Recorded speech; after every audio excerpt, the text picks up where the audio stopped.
Video ini hanya untuk mereka yang punya logika. Sorotannya itu si objek pornografi siapa itu ya perempuan.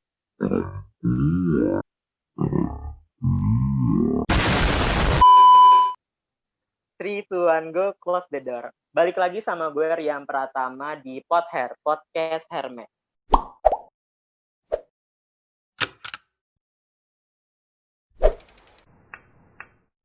Di podcast kali ini bakal beda sama podcast lainnya, karena di podcast kali ini gue bakal nekanin gue bahas tentang fenomena yang lagi hot-hot masa kini dengan berbagai sudut pandang. Nah, kebetulan di sini ini gue kedatangan 3 narasumber utama kita, yaitu ada Alisa Beni, ada Hera Afriana, dan Trika. Gimana kabarnya kalian semua, Hera, Trika, sama Ali? Alhamdulillah, baik. Baik dan semangat. Tahun baru kan, 2021. Iya, bener banget, tahun baru.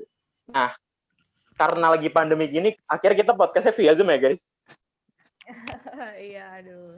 Nah, gue bakal bahas tentang fenomena yang lagi hot di akhir tahun 2020, di mana ada artis berinisial GA yang terjerat kasus UU pornografi. Nah, kalian udah tahu belum sih kasus ini, guys? Siapa sih yang nggak tahu? Ya kan? Udah pada nonton. Jadi, Kata teman udah. oh iya dong. Jadi di sini tuh gue bakal kasih tahu ke kalian bahwa ada perbedaan interpretasi nih antara pakar hukum dengan salah satu forum keadilan. Di mana pakar hukum berpendapat bahwa GA ini tuh layak loh dijadikan tersangka dalam UU pornografi ini. Sedangkan di pakar keadilan itu berpendapat bahwa GA itu nggak layak untuk dijadikan tersangka, bahkan dia korban karena kan dia nggak ikut andil dalam menyebarkan video tersebut. Nah, menurut kalian tuh gimana sih? Kira-kira layak nggak sih untuk GA ini masuk ke terjerat UU pornografi? Mungkin kita bahas dari apa itu pornografi dulu kali ya. Siapa nih yang mau berpendapat dulu nih? Begini ya, Saudara Rian. Jadi aku melihat permasalahan ini. Itu kan kita harus tahu dulu apa itu pornografi yang seperti yang dikatakan Rian tadi kan ya. Nah, kalau kita melihat dari undang-undang, yaitu Undang-Undang Nomor 44 tahun 2008, itu mengatakan bahwasanya pornografi adalah gambar, sketsa, ilustrasi, atau foto, tulisan, animasi, kartun, gambar bergerak itu yang memuat unsur-unsur kecabulan dan melanggar norma kesusilaan gitu dalam masyarakat itu. Nah, saya mencoba meminjam hermeneutikanya si Gadamer. Jadi dia itu mengatakan bahwasanya teks itu ada loh cakrawala cakrawala pengetahuan yang mempengaruhi itu gitu kan. Nah, di sini kita bisa melihat cakrawala yang mempengaruhi definisi pornografi itu dari pasal berikutnya, yaitu pasal 3. Nah, di pasal 3 itu dikatakan bahwasanya tujuan dari pornografi itu untuk tatanan kehidupan yang lebih beretika, kehidupan masyarakat gitu kan, terus menghormati nilai dari agama, nilai luhur gitu kan, dan juga mencegah komersialisasi seksual gitu. Nah, dari sini kita bisa melihat bahwasanya horizon atau cakrawala yang dimuat dalam teks ini itu nilai-nilai tradisi yang sangat kuat gitu loh. Nah, sedangkan kalau kita lihat dari cakrawala atau horizon kekinian gitu kan, yang mana dia itu ya seperti orang-orang kota pada saat ini yang mengomentari kasus si GA, dia kan melihat bahwasanya ya itu hak si dia itu menjunjung tinggi ini loh nilai-nilai hak gitu kan. Dia kan ya terserah dia gitu, dia mau ngapain gitu kan. Nah, intinya horizon kekinian itu lebih meninggalkan nilai-nilai tradisi gitu kan, juga menjunjung nilai hak pribadi, privat gitu kan. Nah, si Gadamer itu menunjukkan kalau memang mau memahami itu harus dileburkan loh dua horizon ini. Nah, saya mencoba meleburkan dua horizon ini menjadi bahwasanya ya sebenarnya GA itu apa ya? Apakah dia bermasalah gitu? Bagi saya asalkan dia tidak lalai gitu, videonya tidak tersebar, itu bagi saya tidak bermasalah. Tapi karena videonya tersebar kan berarti dia itu melanggar atau tidak menuruti nilai-nilai dari tradisi atau nilai-nilai horizon yang tadi yang awal itu loh. Terima kasih. Oh, jadi singkatnya ya, gue bisa dapat pengetahuan dari lo di mana tradisi zaman dulu emang kayak gini tuh tabu banget ya, Kas. Tapi kalau untuk sekarang kayak ya orang-orang milenial sekarang kayak ya udah biasa aja tuh hak dia, tapi harus ada peleburan nih antara tradisi dulu dengan sekarang, dan dia melanggar norma tradisi yang dulu ya, Kas ya. Sehingga wajib dan apa ya? Layak untuk terjerat pasal gitu ya, Kas. Iya, itu nilai gitu kan tabu sekali. Ya. Oke. Kalau dari sudut pandang Benny gimana nih, Ben? Menurut lo?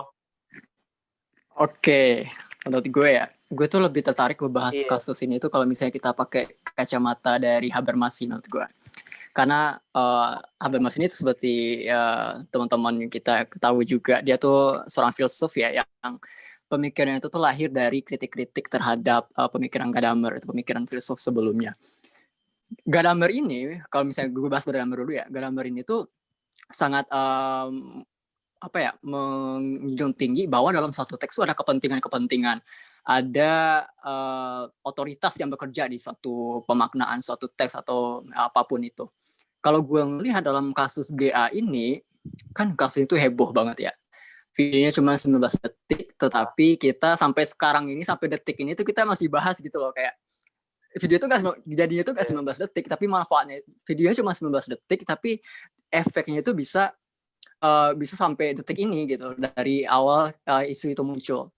Yang menarik gue bahas sih sebenarnya lebih ke kenapa sih masyarakat lebih cenderung heboh dalam hype video ini muncul gitu, bukan jadinya apa ya, gue tuh lebih tertarik bahas kecenderungan orang-orang berdebat mengenai kasus yang dialami GA, kemudian hukuman yang dijatuhkan kepada GA ataupun MYD gitu dalam hal ini atas tindakan yang dia lakukan. Sangat memungkinkan ya, sebenarnya sangat dimaklumi juga adanya pro dan kontra yang terjadi di masyarakat sekarang ini gitu. Kenapa sih orang-orang seakan-akan terpecah jadi dua kubu, ada yang pro dan ada kontra gitu. Sebenarnya agak memusingkan juga, apalagi di akhir-akhir kemarin itu Twitter benar-benar dipenuhi sama perdebatan gitu, ada yang membela, ada yang mencela gitu. Sebenarnya hal ini itu terjadi karena kita kurang memahami lagi tuh makna pornografi itu sebenarnya apa gitu loh. Gue yakin aja sih orang-orang memiliki pemaknaan pornografi sesuai dengan apa yang dia ketahui tentang pornografi gitu loh. Kalau bisa kita ngambil kayak pemikiran Habermas nih, pemikiran Habermas sangat menjunjung tinggi ya pemaknaan sesuai dengan diri kita masing-masing gitu loh, sesuai apa atribut-atribut yang melekat pada diri kita, terus kita mencoba untuk memaknai bahwa pemaknaan pornografi menurut gua sebagai anak yang kuliah di UI atau tinggal di Jakarta sebagai kota besar itu akan berbeda kalau misalnya gue bandingkan sama anak Unsyah yang kuliah di Aceh atau yang dipenuhi dengan orang-orang yang berada di lingkungan religius macam-macamnya gitu. Sehingga hal ini tuh mendatangkan perdebatan gitu loh, pro dan kontra. Karena lagi-lagi orang menerjemahkan pornografi itu berbeda-beda gitu loh. Gue lebih tertarik membahas ke sananya. Kemudian kenapa sih ketika yang mengalami itu GA gitu loh, gimana sebagai seorang public figure gitu, kenapa seakan-akan itu kedengarannya itu lebih hype, lebih heboh gitu loh. Padahal gue yakin ya kalau misalnya yang kena itu salah satu narasumber kita di sini, kalau misalnya kita ambil Hera gitu ya, kan Gadamer tadi bilang ya, Gadamer kan bilang bahwa pemaknaan itu ada atribut-atributnya gitu loh. Kita nggak bisa memungkiri lah bahwa ada pemaknaan, ada sesuatu di balik pemaknaan gitu. Nah kalau misalnya yang terjadi itu Hera gitu, mungkin 19 detik Hera itu cuma dilihat orang 1 detik doang, oh Hera gitu. Mungkin orang bakal ngeliat doang kalau misalnya nggak terlalu menghebohkan gitu loh, Hera gitu loh, Hera siapa gitu loh, Hera gitu. Tapi kalau misalnya ini GIS, karena ini GA gitu, maaf gue ambil keceplosan nih. Karena ini GA seorang public figure gitu. Iya. Jadi ada atribut-atribut yang melekatkan yang melekat pada GA sehingga pemaknaan pornografi itu jadi lebih luas lagi cangkupannya gitu. Orang jadi memanfaatkan kasus GA jadi ajang untuk ajang untuk memperlombakan daya pikir melalui tweet Twitter. Lu pasti pernah baca juga kan tweet Twitternya gitu. Orang-orang jadi berlomba-lomba, menurut gue gini, jadi show off kepintaran gitu loh. Sehingga follower Twitter mereka jadi naik gitu. Jadi ajang mempromosikan diri juga gitu loh. Jadi kasus pornografi yang dialami sekarang ini tuh benar-benar nggak pure lagi pornografi gitu. Ada kepentingan-kepentingan, ya seperti Haber Mas bilang ya, ada kepentingan-kepentingan yang terjadi di balik pemaknaan suatu hal gitu. Makanya kalau misalnya tadi banding Hera mungkin yang terjadi, Hera mungkin dibiarin aja karena Hera siapa, atribut yang melekat di Hera apa gitu loh. Jadi nggak ada gitu loh. Jadi orang-orang sekarang ini memperdebatkan kasus pornografi karena memiliki makna yang berbeda memahami tentang pornografi. Itu sih menurut gue. Kalau tadi Trikas tentang tradisi nih, dan kalau lo Ben itu tentang pemaknaan yang berbeda sesuai dengan atribut kan. Berarti di sini juga ada peran media dong untuk menguatkan si GA ini jadi tersangka ya. Iya, kalau perihal media ya gue lihat ya karena gue bilang tadi ya pemaknaannya itu karena memiliki atribut, kemudian kita kalau misalnya gue nyerang lu sama kalau misalnya gue nyerang Hera nih dibanding gue nyerang Jokowi presiden kita tuh hype-nya beda dong.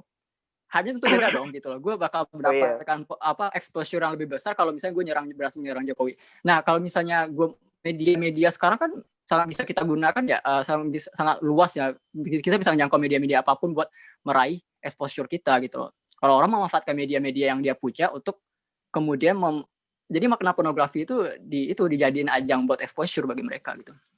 Kalau mereka berbicara mengenai media sih gitu. Paham. Jadi yang satu tradisi, yang satu atribut, interesting. Terus gimana nih pendapat Hera nih sebagai satu-satunya perempuan di sini nih? Iya, baik. Silakan Hera coba. Menarik sekali tadi dari BTW Hera juga jadi korban gue. Hera juga jadi korban percontohan gue. Saya tidak akan menganggap itu serius dan akhirnya membawa kasus ranah hukum ya. Beruntung sekali Anda. Saya bercanda, iya. Di sini sebenarnya tadi paparan dari saudara Trikas dan saudara B ini ya. Kalau saya sendiri di sini mungkin akan mengambil perspektif dari Jacques Derrida, yaitu seorang filsuf Prancis di mana pemikiran dia ini adalah dekonstruksi.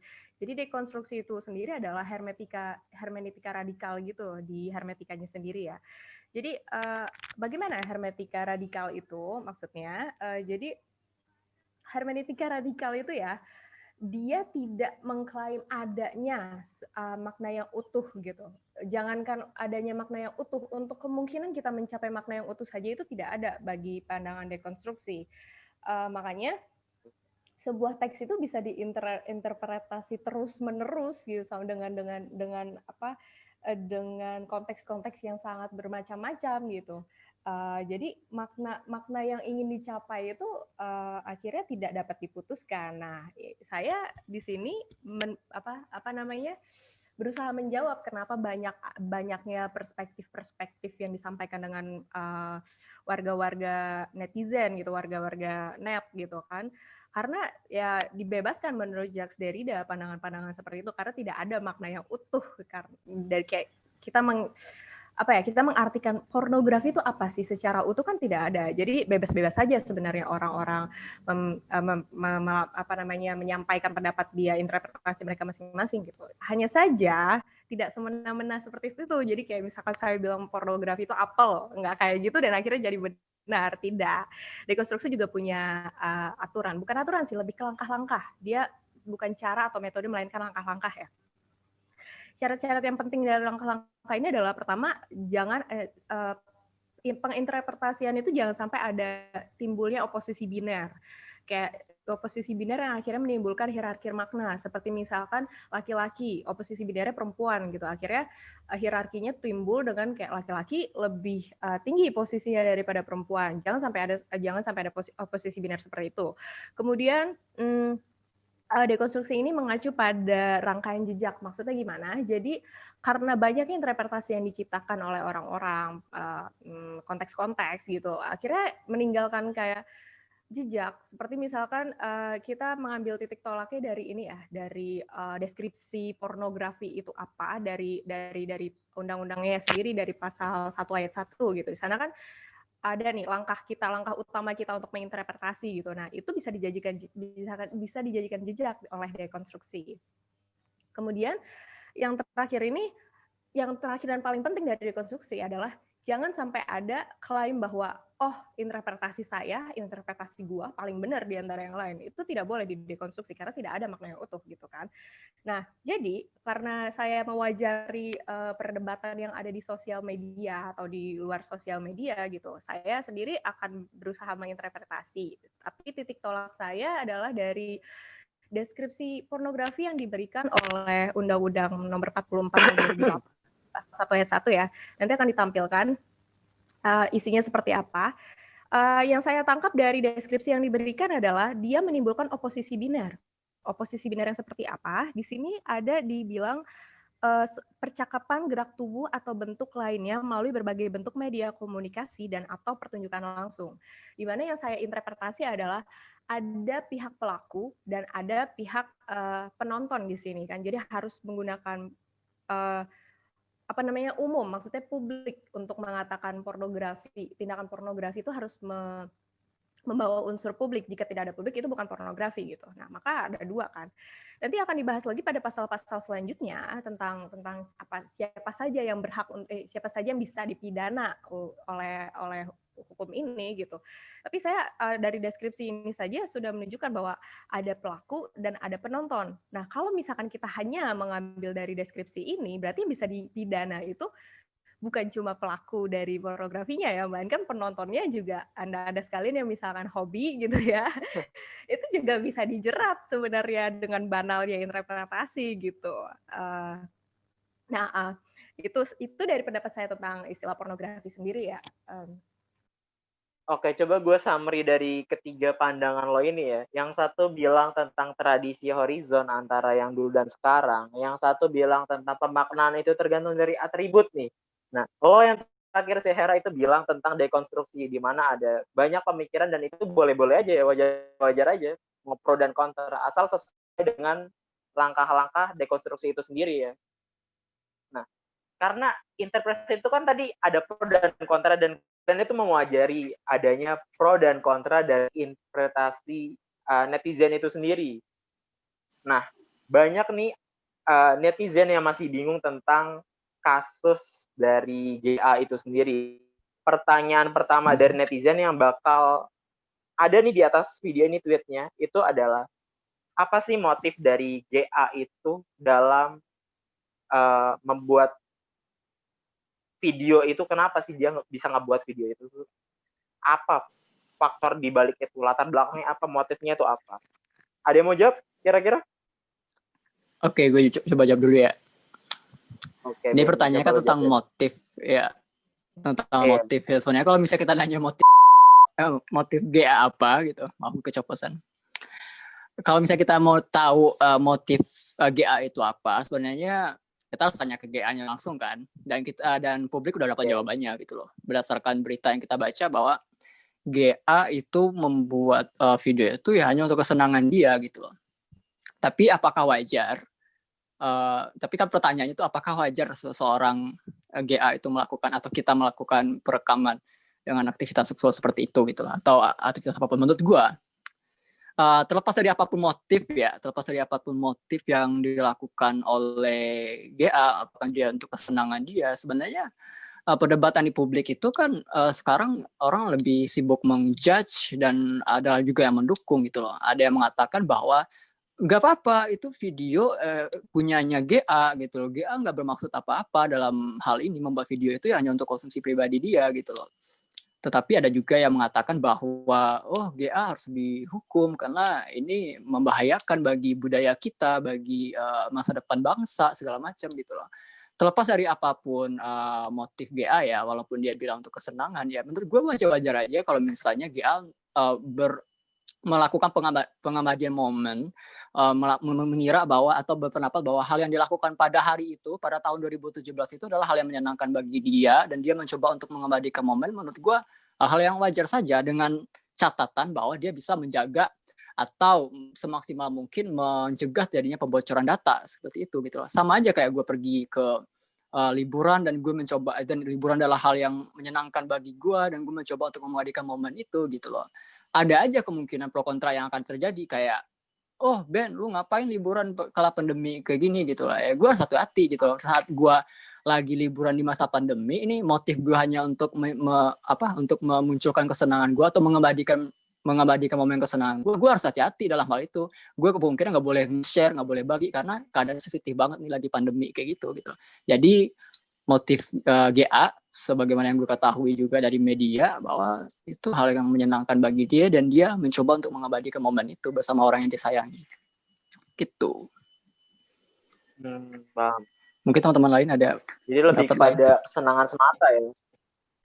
Bung Trikas, Boleh ya kan menurut lo gimana nih, Kas?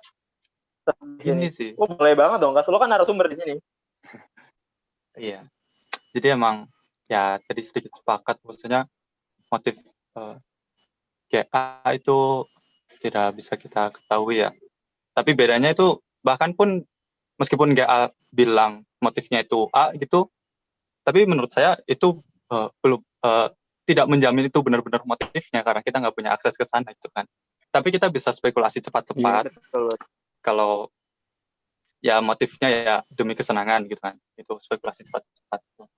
Tapi seperti yang tadi, pertanyaan berikutnya itu apakah itu bermasalah gitu kan? Menurut saya itu jelas bermasalah. Kenapa? Karena itu melanggar nilai-nilai tradisi kita. Kita tahu lah ya, di salah satu ayat suci itu menyebutkan kita tidak boleh untuk mendekati zina gitu kan ya. Dan si GA itu nggak cuma mendekati guys, tapi dia itu kebelabasan bahasanya itu, dan jelas itu pasti bermasalah karena dia melanggar bergabungan tradisi-tradisi itu gitu. Jadi lo lebih ke arah konservatif, di mana kebahagiaan perlu tapi lebih ke private aja, nggak usah pakai rekam-rekam lah ya, Kas. Ya kalau bisa sih nggak bisa, jangan gitu. Meskipun kamu rekam terus kamu simpen dalam handphone yang berkeamanan 1000 kuda gitu pun, itu ada kemungkinan jebol juga gitu loh. Menarik sekali. Ini dua kutub yang Untuk sangat motifnya itu sendiri. berlainan gitu ya. Saya menerjemahkan motif sendiri di sini sebagai sebagai konteks lah ya. Kalau misalkan boleh saya interpretasikan seperti itu, karena jika berbicara tentang motif tadi, ya saya setuju aja dengan Benny, misalkan dengan Trikas gitu. Tapi saya akan lebih mengarahkan ke motif ini sebagai konteks. Nah, kalau di dekonstruksi, konteks itu adalah bagian dari teksnya sendiri gitu. Jadi tidak ada beda antara teks dengan konteks. Jadi saya tidak melihat motivasi dia itu sebagai untuk menyenangkan diri atau untuk untuk koleksi pribadi ya. Tapi saya melihat ya yang sudah jadi ini, video yang 19 detik sudah jadi tuh, ya itu yang saya lihat jadinya gitu. Itu yang dibilang pornografi. Nah, makanya saya tidak akan berbicara banyak tentang motivasinya GA ini. Saya akan lebih memfokuskan kepada kenapa orang-orang bilang, yang membela rata-rata bilang bahwa GA ini adalah korban dari kekerasan seksual gitu. Atau ada yang bilang juga dia pelaku dari kekerasan seksual. Justru saya harus meluruskan di sini ya, bahwa GA ini jika kita lihat maksudnya saya sendiri sudah melihat videonya, dan saya melihat bahwa tidak ada unsur kekerasan seksual, karena yang saya pahami tentang kekerasan seksual adalah jika ada paksaan dalam perbuatan itu. Tapi yang saya lihat kayak sepertinya kedua pihak dari GA sama MYD-nya sendiri senang-senang saja gitu berbuat itu, berarti itu tidak bisa dikategorikan sebagai kekerasan seksual. Maka saya kekerasan seksual saja bukan gitu, apalagi disebut sebagai korban. Nah, jika mengarah pada deskripsi tadi dari pornografi itu sendiri ya, ada pelaku dan penonton gitu. Nah, jelas sekali di sini yang si GA ini adalah pelaku, bukan penonton ya kan. Walaupun dia menonton juga bisa dibilang penonton, tapi tidak ada istilah korban di sini yang bisa dipidana. Dan GA pun sepertinya bukan korban karena dia yang membuatnya dengan secara sadar, walaupun bukan dia yang menyebarkan. Nah, sekalipun jika kita bisa mengatakan GA itu korban, korbannya bukan atas tuduhan dari kasus pornografi, melainkan dari atas kasus pencurian data misalnya. Pencurian data iya benar. GA ini adalah korban, tetapi dalam pornografi sendiri saya nyatakan interpretasi saya bahwa GA adalah pelaku dari pornografi. Begitu. Oke, tadi kan Hera sedikit ngebahas tentang Giselle sebagai korban kekerasan seksual kan. Dan ada juga nih tweetnya di atas bahwa si perempuan-perempuan di Twitter ini menanyakan gitu. Mempertanyakan apakah benar si Giselle ini sebagai korban kekerasan seksual ataukah enggak gitu. Kira-kira untuk Trikas dan Benny gimana nih? Oke. Kalau misalnya gue ngelihatnya dari perspektif Habermas ya, Habermas kan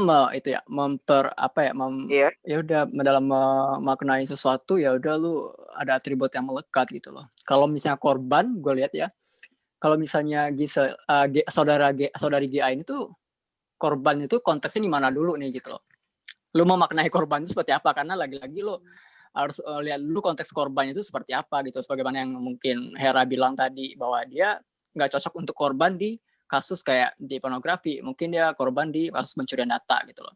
Dan menurut gue juga ada korban-korban lain, ada pemaknaan korban lain di mana saudari GA juga korban dari bagaimana otoritas publik mencoba untuk menghakimi dia terlepas nggak memeriksa dulu nih konsep pornografi yang ada di mereka itu seperti apa gitu loh.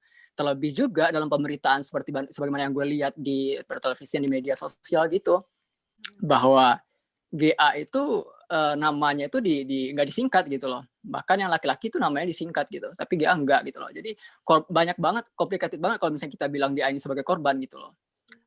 Korban dari orang-orang yang pengen show off ketika pemikirannya melalui Twitter dan lain sebagainya macamnya gitu. Jadi banyak sih kalau misalnya kita bahas korban ya, korbannya mungkin terjemahnya juga banyak gitu loh. Tapi kalau korban dalam kasus pornografi, menurut gue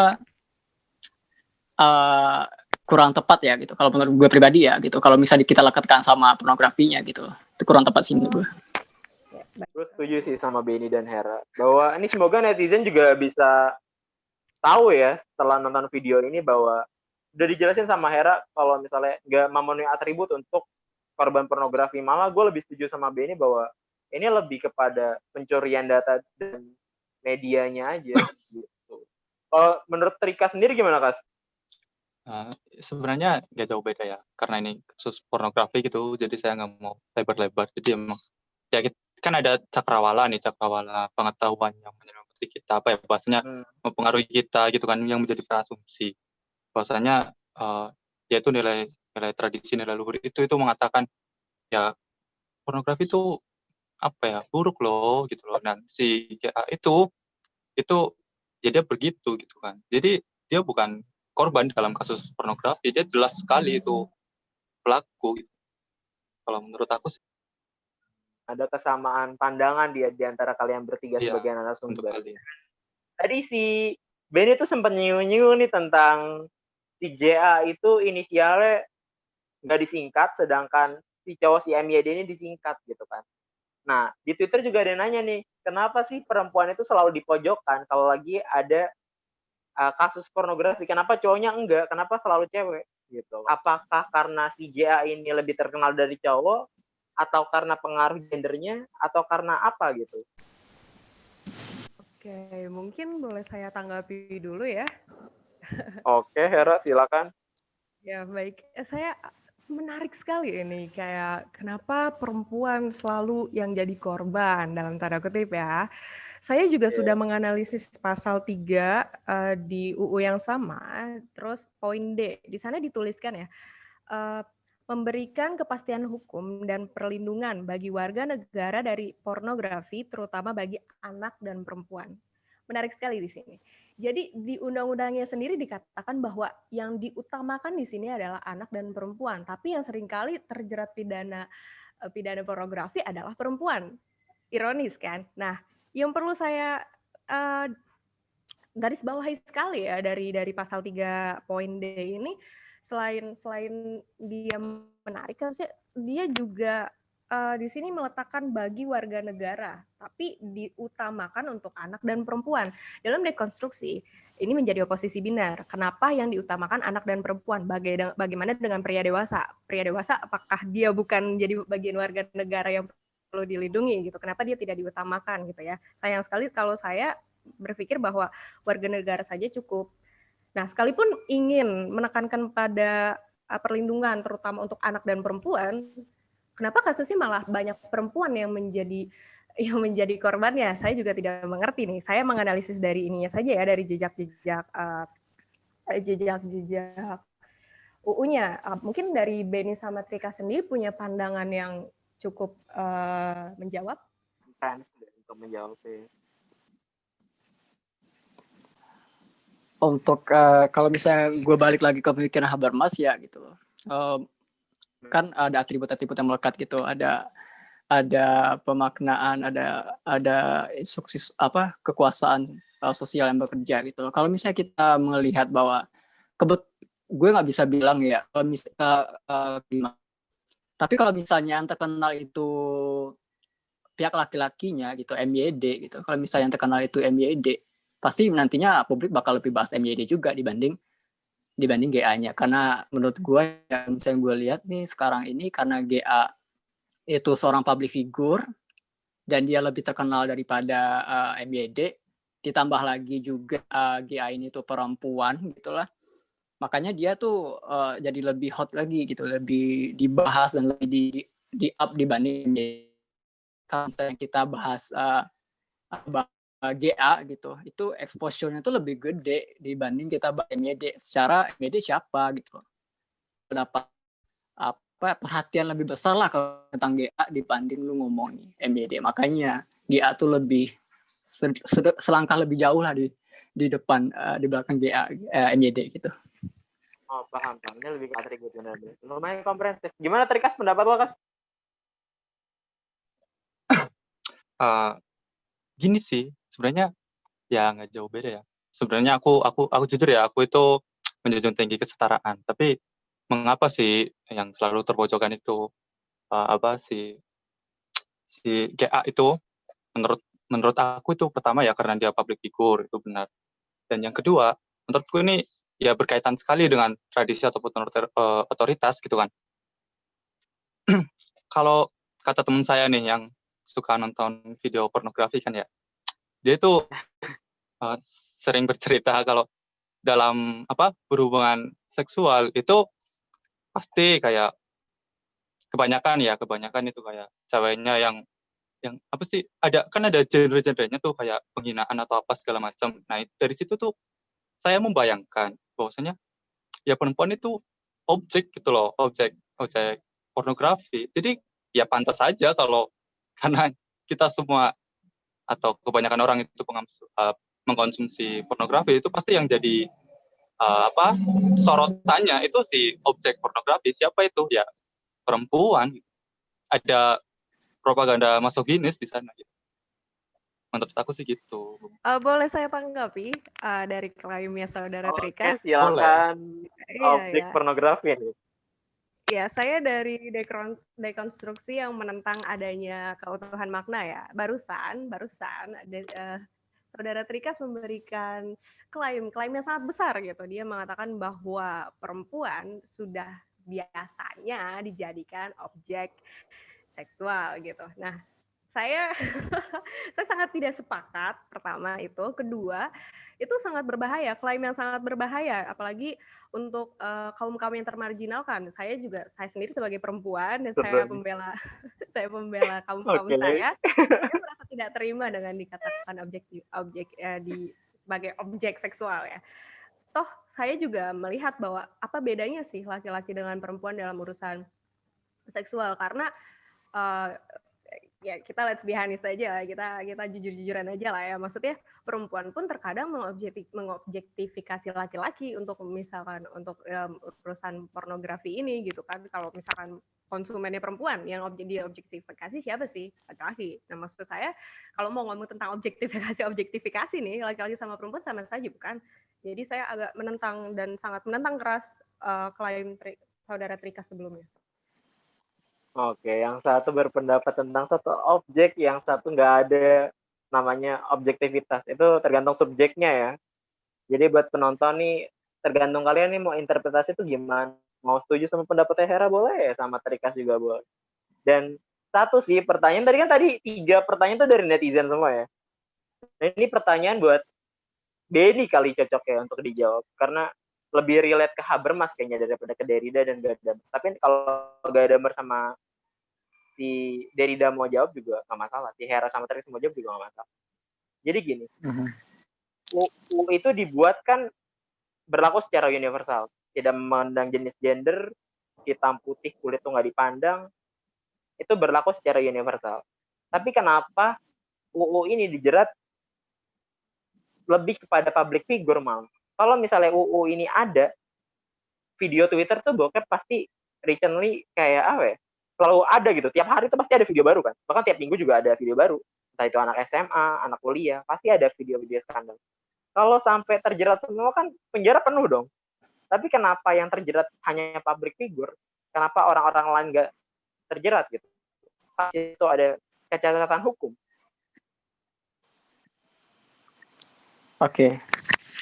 Kalau ya menurut pemikiran ya Habermas mungkin juga gue ngelihat bahwa sebenarnya itu ya balik lagi seperti yang gue jelasin di awal, kayak ada atribut yang melekat di seseorang yang membuat kita itu membuat manusia itu jadi lebih merasa mendapatkan bahasan yang sedikit lebih mahal gitu loh.